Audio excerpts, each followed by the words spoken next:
السلام علیکم ورحمۃ اللہ وبرکاتہ۔ معزز ناظرین، رمضان کے بابرکت لمحات چل رہے ہیں۔ رمضان قرآن پاک کا مہینہ ہے۔ رمضان میں پورے مسلمان روزے کا خاص اہتمام کرتے ہیں۔ اس میں اللہ تعالیٰ کی رحمت بندوں کی طرف متوجہ رہتی ہے، اور اللہ تعالیٰ کی وسعت رحمت اور اللہ تعالیٰ کی رحمت بندوں سے پوچھتی ہے اور کہتی ہے کہ جو چیز مانگنی ہے مانگو، ہم دینے تیار ہیں۔ ایسے موقع پر ہر مسلمان، ہر مومن جو اس وقت دعائیں کر رہا ہوگا، ہم میں سے ہر بندہ کر رہا ہوگا، تو وہ دعا اس کی یہی ہوگی، اور ہم امید کرتے ہیں کہ یہی رہنی چاہیے، کہ اس وقت جو حالات پوری دنیا پر اور خصوصاً اس ملک پر آئے ہیں کرونا کی وبا کی وجہ سے، اس میں ہم یہ دعا کرتے ہیں کہ اللہ تعالیٰ پوری انسانیت کو، پورے عالم اسلام اور پوری دنیا کے لوگوں کے لیے حفاظت کا ذریعہ بنا دے اور اس مرض سے نجات دے دے۔ یہ دعا کرتی رہنی چاہیے اور کرنا چاہیے۔ ڈاکٹرز کے بتائے ہوئے نسخوں کے ساتھ ساتھ، ڈاکٹرز کے بتائی ہوئی تجاویز کے ساتھ ساتھ ہمیں دعاؤں کا خاص اہتمام اللہ تعالیٰ کے ساتھ کرنی چاہیے، اس لیے کہ جب بھیجنے والے اللہ تعالیٰ ہیں، نبی کریم صلی اللہ علیہ وسلم نے یہ بات ارشاد فرمائی، اور بڑی مضبوط بات ارشاد فرمائی۔ قرآن نے بھی اس کو بارہا نقل کیا ہے اور کہا ہے کہ اگر اللہ تعالیٰ کسی کو نفع پہنچانا چاہیں اور پوری امت مل کر اسے نقصان پہنچانا چاہے، تو ایسی صورت میں وہ نقصان نہیں پہنچا سکتی۔ اللہ تعالیٰ کسی کو نقصان پہنچانا چاہیں اور پوری امت مل کر اسے نفع پہنچانا چاہے تو نفع نہیں پہنچا سکتے۔ اس کا مطلب یہ ہوا کہ آنے والے حالات اللہ تعالیٰ کی طرف سے ہیں۔ ہمیں ایسے موقع پر کیا کرنا چاہیے؟ ہمیں ایسے موقع پر اللہ تعالیٰ کی طرف رجوع کرنا چاہیے، اللہ سے اپنے گناہوں کے سلسلے میں توبہ اور استغفار کا اہتمام کرنا چاہیے۔ نبی کریم صلی اللہ علیہ وسلم نے خود یہ بات ارشاد فرمائی اور کہا کہ دن میں 70 سے زیادہ مرتبہ توبہ کرتا ہوں۔ اس امت کو تعلیم دی گئی نبی کریم صلی اللہ علیہ وسلم کے عمل کے ذریعے کہ جب نبی کریم صلی اللہ علیہ وسلم جیسی برگزیدہ شخصیت جو گناہوں سے پاک اور محفوظ ہے، وہ ذات جب اللہ تعالیٰ سے دن میں 70 سے زیادہ مرتبہ استغفار کر رہی ہے، توبہ کر رہی، تو ہمیں کتنی مرتبہ کرنا چاہیے جبکہ ہم زندگی کے ہر لمحے میں گناہ میں مبتلا ہیں۔ اس لیے اللہ کو منانا، اللہ کو راضی کرنا، اپنے حالات کی درستگی کے لیے دعائیں کرنا، روزوں میں دعاؤں کا اہتمام کرنا، فرض نمازوں کے بعد میں دعاؤں کا اہتمام کرنا، قرآن پاک کی تلاوت کے بعد میں دعاؤں کا اہتمام کرنا ضروری ہے۔ لیکن ایک روایت جو سنن ابی داؤد کے اندر بھی آئی ہے اور مختلف احادیث کے کتابوں کے اندر آئی ہے، جو سندن کچھ زیادہ صحیح نہیں ہے، ضعیف ہے، لیکن اس سے جو بات سمجھ میں آتی ہے وہ یہ ہے، جس میں حضرت عبداللہ ابن عباس رضی اللہ تعالیٰ عنہ یہ ارشاد فرماتے ہیں اور کہتے ہیں: من لزم الاستغفار جعل اللہ من کل ضیق مخرجا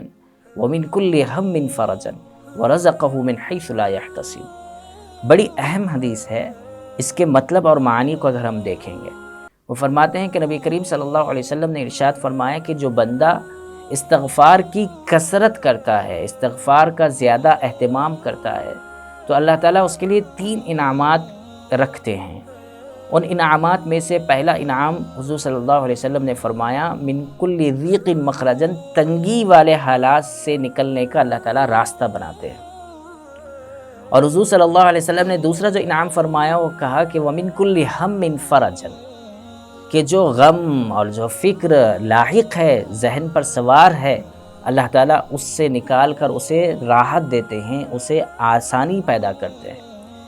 اور تیسری بات جو حضور صلی اللہ علیہ وسلم نے فرمائی: وَرَزَقَهُ مِنْ حَيْثُ لَا يَحْتَسِبُ، کہ اللہ تعالیٰ ان کو ایسی جگہ سے حلال رزق عطا کرتے ہیں، اس کے اسباب بناتے ہیں جہاں سے اس کا وہم و گمان بھی نہیں ہوتا کہ مجھے یہاں سے رزق عطا کیا جائے گا۔ اس حدیث کے پس منظر میں اگر ہم دیکھیں تو اس وقت کے حالات جو چل رہے ہیں،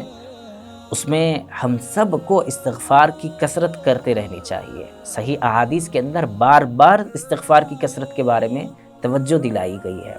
اور انبیاء علیہ السلام کا یہ طریقہ رہا ہے کہ جب بھی ان پر مصیبتیں آئیں، آزمائشیں آئیں اللہ تعالیٰ کی طرف سے، تو انہوں نے ہمیشہ اللہ تعالیٰ کی طرف متوجہ ہو کر اپنے لیے عافیت اور خیر کی دعائیں مانگی ہیں۔ اس وقت میں بہت سارے لوگ ہاسپٹلس میں شریک ہیں، بہت سارے لوگ تنگیوں کا شکار ہیں، بہت سارے لوگوں کے حالات دیکھ کر پریشان ہیں کہ بیڈس نہیں مل رہے ہیں، آکسیجن کی کمی ہے، آکسیجن نہیں مل پا رہا ہے۔ لیکن ایسے موقع پر اگر ہم ان چیزوں کا خاص اہتمام کرتے رہیں تو اللہ تعالیٰ کی ذات سے قوی امید ہے کہ اللہ تعالیٰ ہمیں ضرور اس چیز سے نکالیں گے اور نجات دیں گے۔ آخر میں ایک بات جو بڑی مثال کے ذریعے بزرگان دین نے بتائی وہ یہ ہے، جس سے ہمیں بڑا سبق ملتا ہے۔ انہوں نے بتایا کہ لوگ ٹھہرے ہوئے ہوں اور ان کے سامنے سے کوئی جانور گزر رہا ہو، اور ٹھہرنے والوں میں سے کوئی شریر قسم کا بندہ تھا جس نے ہاتھ میں پتھر لے کر اس جانور کو مارا، تو ایسی صورت میں جانور آگے جانے کے بعد جب اسے پتھر لگتا ہے تو وہ پتھر کے پیچھے نہیں بھاگتا، وہ پتھر کو جا کر نہیں کترتا یا پتھر کے اوپر اپنا غصہ نہیں نکالتا، کیونکہ اسے معلوم ہے کہ پتھر کے اندر اتنی قوت نہیں ہے کہ وہ خود سے زمین سے اٹھے اور آ کر مجھے لگے۔ وہ دیکھتا ہے اس شخص کی جانب جس نے پتھر پھینکا ہے، وہ دیکھتا ہے اس شخص کے جانب جس نے پتھر اس کو مارا ہے، جس نے پتھر اٹھا کر اس کو مارا ہے، اور وہ پتھر مارنے والی کی طرف دوڑتا ہے اور اس کے اوپر غصے کا اظہار کرتا ہے، موقع چلتا ہے تو اسے کاٹ لیتا ہے، قتل دیتا ہے۔ تو اس سے بزرگان دین نے بتایا کہ جانور کو بھی معلوم ہے کہ حالات اس کے اوپر جو آ رہے ہیں یا کون اسے مار رہا ہے، کس کے اندر مارنے کی قوت ہے، کس کے اندر مارنے کی قوت نہیں ہے۔ تو ایسی صورت میں کہ ہم اتنے بالکل جو ہے آنکھ بند کر چکے ہیں کہ ہمیں معلوم ہی نہیں ہے کہ حالات کس کی طرف سے آ رہے ہیں۔ ہم میں سے ہر ایک کو معلوم ہے کہ حالات کس کی طرف سے آتے ہیں، حالات کا بنانے والا کون ہے، حالات کا بگاڑنے والا کون ہے۔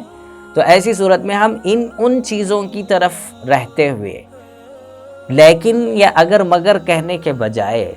ہم اللہ کی ذات کی طرف متوجہ ہو جائیں اور مصلی بچھا کر اللہ سے دعائیں مانگیں خود کے لیے اور پوری امت کے لیے۔ اور اس وقت میں جو ڈاکٹر حضرات ہیں، جو دواخانے کا عملہ ہے، جو امت کے پیچھے پڑا ہوا ہے، ان کی خدمت میں لگا ہوا ہے، جو NGOs ہیں، ان تمام کے لیے دعا کا خاص اہتمام ہونا چاہیے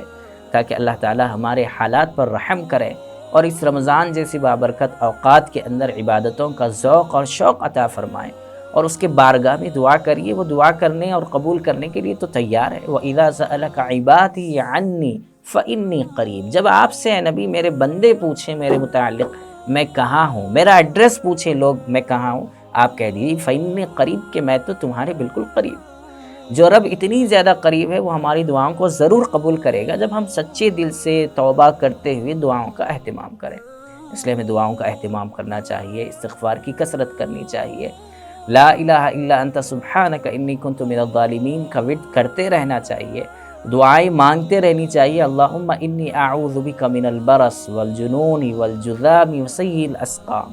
ان تمام دعاؤں کے اہتمام کے ساتھ اللہ رب العزت سے عافیت اور خیر کی دعا کرتے رہنا چاہیے۔ اللہ تعالیٰ سے دعا ہے کہ اللہ تعالیٰ ہمیں کہنے اور سننے سے زیادہ عمل کی توفیق نصیب فرمائے۔ وآخر دعوانا الحمد للہ رب العالمین۔